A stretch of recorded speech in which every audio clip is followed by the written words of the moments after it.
इस news channel पर जो भी वक्ता ने कहा वह उसकी अपनी राय है, जिसकी पुष्टि फर्स्ट टॉक नहीं करता। आपने ये प्रेस कॉन्फ्रेंस बुलाई है, इसका क्या कारण है और क्यों आपने मीडिया को संबोधित करने की इन्वाइट किया? सर, सबसे पहले तो मैं मीडिया के सभी साथियों को यहाँ आने के लिए धन्यवाद करता हूँ। मेरा नाम एडवोकेट जितेंद्र कुमार है। मैं 26A लक्ष्मी नगर J&K एक्सटेंशन गली नंबर 4 का निवासी हूँ। मेरे सामने 27A बिल्डिंग है और ये बिल्डिंग बनना 4-6 महीने से शुरू हुई है। जिस दिन से ये बिल्डिंग शुरू हुई है, MCD में रिपीटेडली कंप्लेंट की गई, MCD को रिटर्न कंप्लेंट दी गई। रिटर्न कंप्लेंट के बाद 11वें महीने की 12 तारीख को 2024 में MCD ने इनका नो वर्क स्टॉप ऑर्डर जो है वो दे दिया गया, जारी किया गया।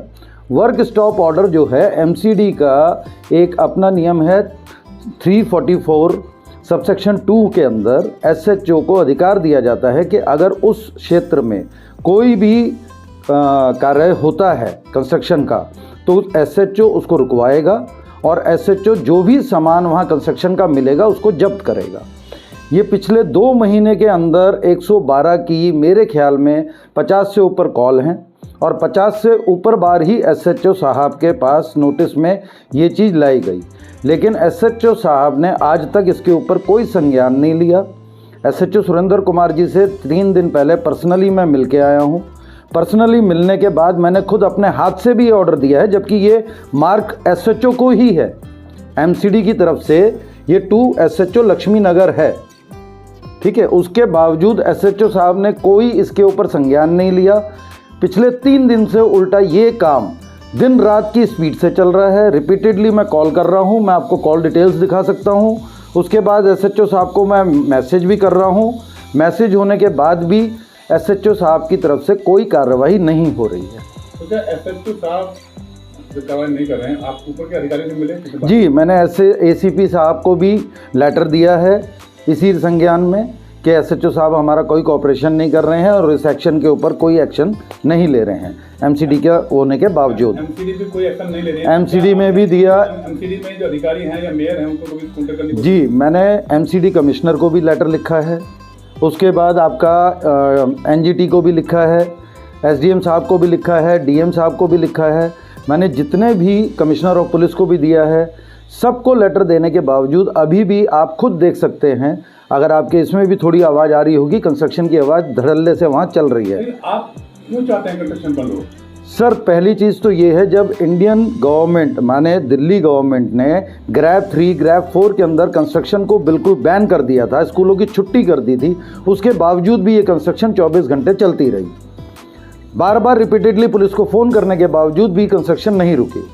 सेकेंडली, जो बेसिकली हम छज्जा बढ़ाते हैं, जो छज्जा हमारा एक्सटेंडेड होता है वो 1.5-2 फुट या मैक्सिमम 2.5 फुट तक होता है। ये 4 फुट तक छज्जा ना बना करके सीधा कमरा बना रहे हैं और उस कमरे का आप डिज़ाइन देखेंगे वो पूरी बाकी सिमेट्री को ख़राब करते हुए इतना आगे आ चुका है। आप खुद सोचिए कि विदाउट बेस आप 4 फुट के ऊपर एक रूम बना देंगे 4 मंजिल का, कल को कोई भी एक्सीडेंट होगा, who will be responsible for that? और वो दोनों साइड आप कर रहे हैं, इस साइड भी क्योंकि कॉर्नर प्लॉट है, उस साइड भी। और MCD जब देख गई है, पूरी वीडियोग्राफी करके गई है 11वें महीने में।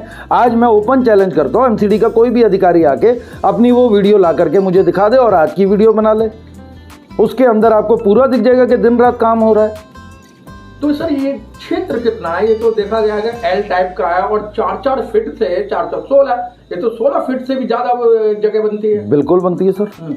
और ये मेरे ख्याल में 75 गज का प्लॉट है। 75 गज के प्लॉट की आप डायमेंशंस निकाल लें तो इतना एनक्रोचमेंट हो रही है, वो भी दिल्ली के अंदर। और अच्छी खासी, आप जानते हैं ये PG बना रहा है, PG के अंदर कौन रहेगा? डेफिनेटली स्टूडेंट्स रहेंगे। कल की तारीख में उन स्टूडेंट्स को अगर कुछ भी होता है, कोई मिसहैप होता है, who will be responsible for that? And our government is sleeping, just simply sleeping.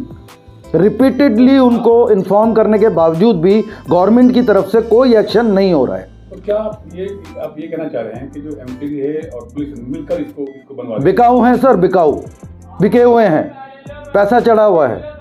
एक एडवोकेट जाकर के एसएचओ को अप्रोच कर रहा है और उसके बाद एक्शन नहीं हो रहा है, ये वो देश हो गया है। तो आपने कोर्ट के थ्रू भी कुछ किया? सर मैं कोर्ट में भी अप्लाई कर रहा हूँ, एप्लीकेशन हो चुकी है, मैं सीधा हाई कोर्ट मूव कर रहा हूँ, हाई कोर्ट के अंदर मैं लगा रहा हूँ। उससे पहले मेरी इन सब डिपार्टमेंट से रिक्वेस्ट है कि मुझे वहाँ तक जाने के लिए मजबूर ना करें और उससे पहले ही अपना काम जो उनकी ड्यूटीज़ बनती है एटलीस्ट वो तो फुलफिल करें। अच्छा, इस तरह के जो कंस्ट्रक्शन हो रहे हैं इसके नुकसान क्या है? सर नुकसान एनवायरमेंटल का तो है ही है, एनक्रोचमेंट का है, सीवरेज आपकी पूरी धत्ता बैठ गया है, वाटर सप्लाई का धत्ता बैठ गया है, ओवर क्राउडेड प्लेस बन चुका है, बच्चों की ज़िंदगियों के साथ खिलवाड़ हो रहा है। आज की तारीख में आप सब ने देखा दिल्ली में बेसमेंट में पानी भरने से कितने बच्चों के साथ क्या हुआ, और जब यहाँ पे होगा उसके बाद सरकार जागेगी, उसके बाद जाएगी डिमोलिशन के लिए। मतलब क्या सरकार हमारी इतनी मजबूर हो चुकी है कि जब तक कोई एक्सीडेंट नहीं होगा तब तक हम एक्शन ही नहीं लेंगे। हम खुद एक्सीडेंट्स को बुलावा दे रहे हैं कि सर आइए एक्सीडेंट कीजिए, then we will wake up, फिर हम कुछ एक्शन लेंगे। सर जिसने भी ये इसका बनाने का जो ठेका लिया है, अगर हम सीधी सीधी बात कहें कि जो ठेका है उसमें कुछ गाइडलाइन होती है, उसको फॉलो किया जा रहा है? बिल्कुल नहीं किया जा रहा सर, कहीं से कहीं तक नहीं किया जा रहा। और ये चीज़ एमसीडी ने देख करके ही तो ये नो वर्क स्टॉप ऑर्डर दिया है कि इसके अंदर कोई गाइडलाइन को फॉलो नहीं किया गया। तो क्या लगता है सर यहाँ बिल्डर माफियाओं का आतंक है? बिल्कुल है सर। आप यहाँ से अगर निकलेंगे, निकलते हुए अगर चले जाएंगे, जिस मर्जी रास्ते से जाइए, आपको हर तरफ बिल्डिंग बनती मिलेगी जिसके अंदर 100 में से सिर्फ 10% बिल्डिंग ऐसी होगी जो कि एमसीडी अप्रूव होंगी। 90% पूरा माफिया ही काम कर रहा है और माफिया के साथ पुलिस और एमसीडी मिली हुई है। और मुझे बड़े दुख के साथ कहना पड़ रहा है कि इतने अच्छे ओहदे पे बैठे हुए ऑफिसर, एक एसएचओ लेवल का ऑफिसर जिसे किसी चीज़ की कमी नहीं है, वो इनके साथ मिला हुआ है। मैडम आपको क्या दिक्कत है कंस्ट्रक्शन होने से? मेरी बेटी को प्रॉब्लम हो गई इनकी वजह से, सांस की प्रॉब्लम हो गई, तो स्कूल भी बंद थे, तो उसकी वजह से भी इन्होंने तब भी काम नहीं बंद किया। तो मेरी बेटी को फिर मैं अपना बाहर लेकर गई जिससे थोड़ी दिक्कत उसकी क्लियर हुई।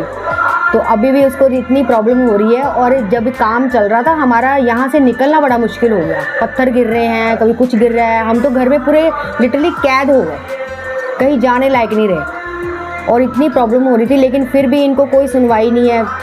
पूरी रोड पे इन्होंने पूरा ऐसे ब्लॉक कर दी कि निकलना मुश्किल हो गया। अच्छा, मोहल्ले में तो और लोग रहते होंगे? किसी को कोई फ़र्क नहीं पड़ता। यहाँ पर हमारे ऊपर रहते हैं 4, किसी को गिफ्ट पकड़ा दिए, अपने अंडर कर लिया। दिवाली जैसे बीच में आई तो गिफ्ट पकड़ा दिए, किसी को कोई चॉकलेट का डब्बा पकड़ा के चला गया, कभी कुछ पकड़ा के चले गए, तो उनके मुंह बंद कर दिए। और हम उनको बोलते भी हैं ना करने के लिए, तो ऐसे ऊपर से बोलेंगे कोई बात नहीं, चलने दो काम इनका, तो उनके मुंह ही बंद करवा दिए, तो कैसे बोलेंगे? ये है कि आपको दिक्कत है? बहुत, मेरी बेटी को तो बहुत प्रॉब्लम हो रही है। मुझे तो इनको बोलना पड़ता है कि भाई आप शिफ्ट कर लो यहाँ से, अगर इनका काम नहीं रुक रहा तो, क्योंकि उसको सांस की बहुत प्रॉब्लम हो रही है यहाँ पर आते जाते। मकान बनाने में बात की आप लोगों ने? हाँ, बात की है, बात तो की है, लेकिन वो मानते कहाँ हैं। जो आवाज़ उठाने वाले हैं, जैसे हम हैं, जैसे बोलते हैं कुछ, तो 4 बंदे 4 खड़े होंगे तो कुछ होगा ना, और बाकियों के तो मुंह ही बंद करवा दिए गिफ्ट देके, और हम गिफ्ट लेने वाले में से थे नहीं, तो इसलिए हमारा मुंह बंद नहीं हुआ।